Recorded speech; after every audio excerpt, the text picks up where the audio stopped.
mauna na ako magkwento sa inyo ng Valentine's Day experience. Napaaga kasi kami na celebrate. Ito yung semester kasi pagka-uwi sa galing sa trabaho. Bigla na lang nagpabihis sa amin. Tinanong ko nga kung saan pupunta, sa City Park daw at mamamasyal. Ay nako, pagdating nga namin dito, ang daming tao. Saktong-sakto pala at may mga bandang mag-aawitan. 3 days nga daw pala silang maghaharana dito. O tingnan nyo naman yung mga anak ko, para na namang nakawala sa kural. Takbo doon at takbo dito. Bahala ka dyan maghabol sa mga anak mo. At eto, napagod lang sa kahabol, umupo na lang at pinagtitingnan na lang yung mga anak na nagtatakbuhan.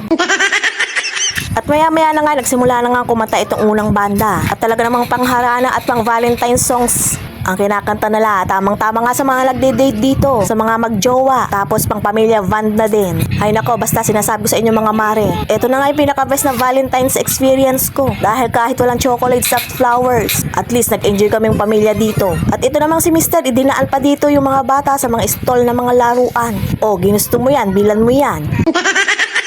Matapos kasing makakanta ng isang banda, nag-aya lang si Mr. na mag-umuwi. Total, pagod na nga rin yung mga bata katatakbo. At bago nga yun mga mare, nag-ikot-ikot nga muna ka dito sa mga stall. Syempre, hindi mawawala yung mga tindahan ng pagkain.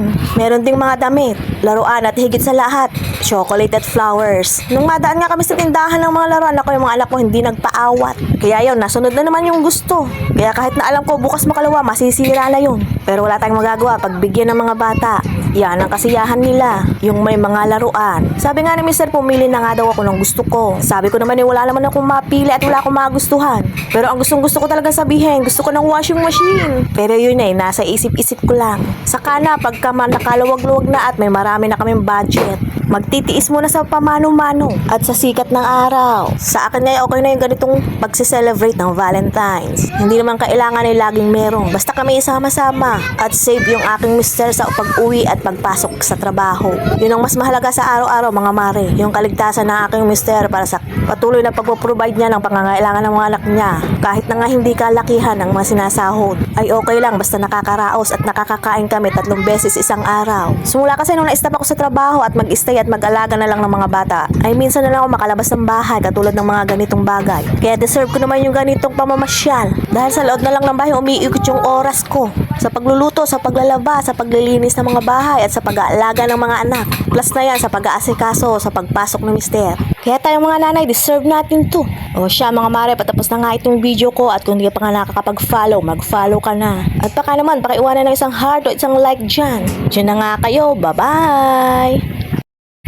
Anong date ba ngayon? February 14 na ba lang ngayon? Kaya mga mare, happy Valentine's sa inyo. Sa may mga chocolates at flowers dyan, sana all na lang po. Pero di bale mga mare, nakapag-celebrate na kami kagabi at namasyal nga kami sa City Park. Okay na yan mga mare, basta ang mahalaga, sama-sama kaming pamilya. At eto yung kaganapan namin ngayong Valentine's. Simpleng araw lang din naman katulad ng ordinaryong araw. Yung magluluto, maglilinis at yung magsusubaybay sa mga anak ko. At eto nga yung panganay ko. Sinilip ko nga sa labas kung anong ginagawa at eto nga nag-aaral nga magsulat. Medyo nahihiya pa nga sa akin mga mare kaya pilit niya ako pinapaalis. Doon daw ako sa loob. Kaya naman pinagpatuloy ko na yung ginagawa ko dito. Sinalinan ko na nga ng dishwashing liquid tong lagayan ko dahil ubos na nga. At pagkatapos naghuhugas na nga ako ng mga pinagkainan namin ng umagahan. Isang araw lang din naman yan, lilipas din.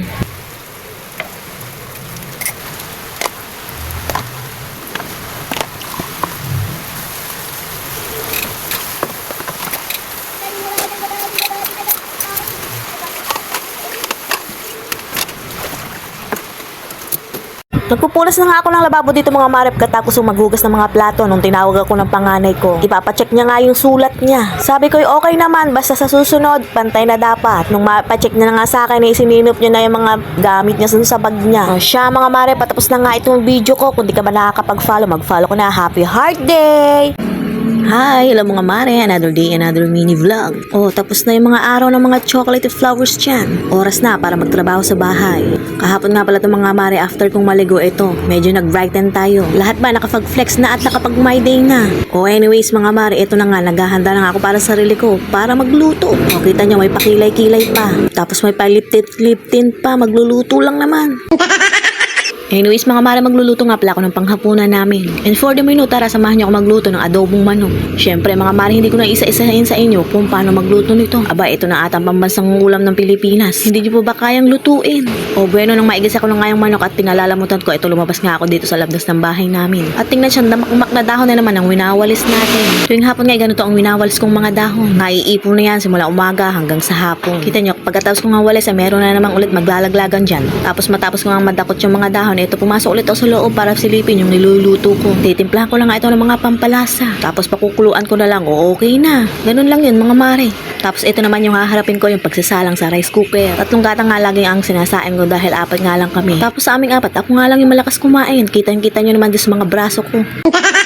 Hindi ko na nga mga siya ng paiigain yung sabaw mga mare dahil kailangan ng mga bata yan. O siya mga mare, patapos na nga itong video ko at kung hindi ka nakapag-follow, follow ka na. Bye-bye! Hi! Hello mga mare! Itong video na to ay ganap nga pala ng Valentine's nung gabi. Matutulog na nga lang, naisipan pang mag-food trip. Kaysa umorder sa labas, eto, magluto na lang ako ng siomay sa kakikiam. At habang nagpipirito nga ako, gumawa nga ako dito ng sausawan, yung chili garlic. 2 pirasong sili lang naman yan, tsaka 2 piraso ding bawang. Kaya nang matapos ko nang mapirito yung siomay tsaka kikiam, isinalang ko na nga yung chili garlic. Kaso nga kamo, nakalimutan kong hinaan yung apor, kaya ayun, nasunog yung bawang. Pero di bali na mga mare, kaming dalawa lang magjowa ang magsasawsaw dyan. O eto na finale, habang nanonood ng TV, maglalafangan na kami dito. Yung mga anak ko kasi go na go din pagdating sa pagkain. Wala din naman silang inuurungan pagdating sa pagkain. Nakikipagsabayan din kahit na maanghang. Fast forward na nga mga mare, kinabukasan na nga ulit tong video na ito. At eto na naman, pagkain na naman yung iluluto ko. At para sa merienda namin sa hapon, bumili nga ako sa tindahan ng halagang 20 pesos na kamote tsaka halagang 20 pesos na saging na saba.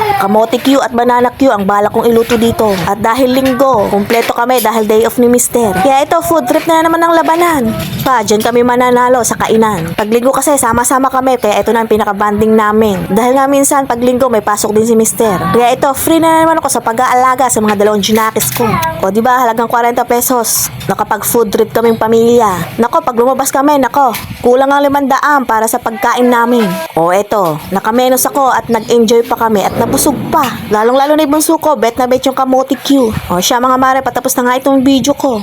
Diyan na nga kayo, bye-bye! Alas 5 nga ng umaga mga mare, ito magagayak ako ng pambaon ni Mister. Ito nga mo ng luncheon meat at longganisa ang iluluto ko. Dahil ito yung mas madali ang iluto para sa pangbaon niya. Hindi nga pwedeng hindi magbaon si Mister dahil nga ang mamahal ang bilihin sa kantin. Kaya ngayon sosobra sa pamasahe niya, ipang may merienda niya na lang. Nitong mga nakaraang umaga nga mga mare, hindi nga ako nakakapag-prepare ng baon niya. Ang lamig kasi sa madaling araw, nakakatamad bumangon. Meron namang iluluto sa rep mga mare pero ayaw niyang magluto. Kaya ang ending napapabili nga sa kantin. Kaya naman sinipagan kong gumising nga ngayon para maigayakan ko siya ng babaunin niya. Nilagyan ko lang nga rin pala ng sausawan na kamatis at nilagyan ko ng bagong alamang ito para may sausawan tong peritong baon niya. Inaantay ko nga lang uminin yung kanin para malagyan tong baonan niya. Pag may sabaw naman yung iluluto ko mga mare, ako kailangan talagang gumising ng maaga dahil nga matagal-tagal lutuin yung may mga sabaw. Anyways, yung kabilang side nga pala nilagyan ko na ng ulam tsaka pinatok ko na nga yung sausawan. Pagkatapos yung mainin na yung kanin, nilagyan ko na yung baonan niya. Talagang pinuno ko saka siniksik ko para mabusog naman siya sa tanghalian. Bago ko nga takpan mga mare, pinalalamig ko nga para hindi mag-moist yung kanin. Baka kasi mapanis agad yung kanin pagka pinagpawisan, pag tinakpan ng mainit pa. Pagkatapos nga mga mare, eto naguhugas na nga ako, pinagamitan ko kanina sa pagluluto. At eto nga yung kaping tinimpla ko sa kanya, eto, muntikan ko na ngang maubos. Alam niyo naman ako, adik sa kape.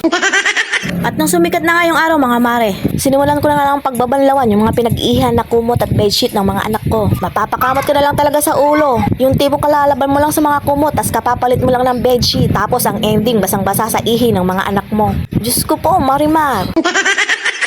Ano pang gagawin? Di lalaban ulit. Ganyan talaga, maglalaban na lang tayo araw-araw. Diyan na nga kayo, bye-bye! Alas 5 nga ng umaga mga mare, ito magagayak ako ng pambaon ni Mister. Ito nga mo ng luncheon meat at longganisa ang iluluto ko. Dahil ito yung mas madali ang iluto para sa pangbaon niya. Hindi nga pwedeng hindi magbaon si Mister dahil nga ang mamahal ang bilihin sa kantin. Kaya ngayon sosobra sa pamasahe niya, ipang may merienda niya na lang. Nitong mga nakaraang umaga nga mga mare, hindi nga ako nakakapag-prepare ng baon niya. Ang lamig kasi sa madaling araw, nakakatamad bumangon. Meron namang iluluto sa rep mga mare pero ayaw niyang magluto. Kaya ang ending napapabili nga sa kantin. Kaya naman sinipagan kong gumising nga ngayon ngayon para maigayakan ko siya ng babaunin niya. Nilagyan ko lang nga rin pala ng sausawan na kamatis at nilagyan ko ng bagong alamang ito para may sausawan tong peritong baon niya. Inaantay ko nga lang uminin yung kanin para malagyan tong baonan niya. Pag may sabaw naman yung iluluto ko mga mare, ako kailangan talagang gumising ng maaga. Dahil nga matagal-tagal lutuin yung may mga sabaw. Anyways, yung kabilang side nga pala nilagyan ko na ng ulam tsaka pinatok ko na nga yung sausawan. Pagkatapos yung mainin na yung kanin, nilagyan ko na yung baonan niya. Talagang pinuno ko. Saka siniksik ko para mabusog naman siya sa tanghalian. Bago ko nga takpan mga mare, pinalalamig ko nga para hindi mag-moist yung kanin. Baka kasi mapanis agad yung kanin pagka pinagpawisan, pag tinakpan ng mainit pa. Pagkatapos nga mga mare, eto naguhugas na nga ako, pinagamitan ko kanina sa pagluluto. At eto nga yung kaping tinimpla ko sa kanya. Eto, muntikan ko na ngang maubos. Alam niyo naman ako, adik sa kape. At nung sumikat na nga yung araw mga mare, sinimulan ko na nga lang pagbabanlawan yung mga pinag-ihan na kumot at bedsheet ng mga anak ko. Mapapakamot ko na lang talaga sa ulo. Yung tipong kalalaban mo lang sa mga kumot, tas kapapalit mo lang ng bedsheet. Tapos ang ending, basang-basa sa ihi ng mga anak mo. Diyos ko po, Marimar. Ano pang gagawin? Di lalaban ulit. Ganyan talaga, maglalaban na lang tayo araw-araw. Diyan na nga kayo, bye-bye. Ito na naman yung ganap natin tuming hapon. Magluluto na nga tayo ng panghapunan natin mga mare. Kanina nga dumaan yung suki namin sa isda at nakabili nga ako ng halagang 50 pesos na pusit. Kaya ito adobo ko at sasamahan ko na rin ng konting manok para medyo dumami naman ng konti. Ano na rin yung mga mare, basta adobo. Paglahukin na natin yung pusit tsaka yung manok. At habang nagluluto nga ako mga mare, ito yung mga pinagamitan ko ay pinaghuhugasan ko na. Ayaw ko kasi makitang makalat yung lababo. Lalong-lalo na yung mga mugmug na kanin. Yun nga yung isa sa mga kinaiiritahan ko mga mare, yung makalat yung lababo. Kahit hindi tayo kagandahan mga mare, pagdating naman sa bahay, maging malinis naman tayo. Dahil yun yung ikalalamang natin. O siya mga mare, ito kumukulo na nga yung pang-ulam namin. Tanghalian nga namin yan at panghapunan. Kaya nga dinagdagan ko na ng manok para umabot na ng hapunan. Nilagyan ko na nga ng mga pampalasa. Para isang kulo lang ay okay na. Medyo dinagdagan ko nga pala yan sabaw mga mare dahil alam nyo namin mga bata tayo. Kailangan nila ng may sabaw. Fast forward na nga tayo mga mare, ito na nga at hapon na. Pagkagising ng mga anak ko, ito naligo na nga ako at ito na nga ang tinrabaho ko agad. Medyo nalalagkitan na nga ulit ako dito sa simento namin kahit araw-araw akong naglalampaso. Ano pa nga ba, basta may toddler kayong mga anak, lalagkit at lalagkit talaga yung simento nyo. At after ko nga maglampaso mga mare, ito magsasalang na nga ako ng sinaing. 3 gatang na nga itong isinaing ko, gawa nang wala namang natira kaninang tanghalian namin. At nang maisalang ko na nga sa rice cooker, lumabas nga ako para magwalis. Ito na nga yung mga dahon na mayat maya ko winawalis. Kita nyo naman, ang daming dahon na naglalaglagan. At sa susunod na mga buwan mga mare, duhat na yung maglalaglagan dyan. Panahon na nga kasi ng tagduhat ngayon. At sa susunod na mini-vlog ko nga mga mare, duhat na yung makikita nyo, winawalis ko dito. Buti na lang mga mare, yung mga anak ko hindi pa nagbabardogalan habang gumagawa ako dito sa labas. Kung nagkataon mga mare, 1 buwan ako bago matapos magwalis dito. Pagkatapos ko mga magwalis mga mare, pinasadahan ko nga tong mga tanim kong kamatis. Excited na nga akong makitang magsilakihan to. Tapos yung mamumunga ng marami. At yung hindi na ako bibili ng kamatis sa tindahan. Grabe mga mare, ito lang ulam na. Kahit anong luto, pwede mong gawin dito. Anyways mga mare, pumasok na tayo dito sa loob para magkape. Alam nyo na, hindi na mawawala sa atin yan araw-araw yung pagkakape. O siya mga mare, patapos na nga itong video ko at kung di ka pa nakakapag-follow, mag-follow ka na. Diyan na kayo, bye-bye!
Isa.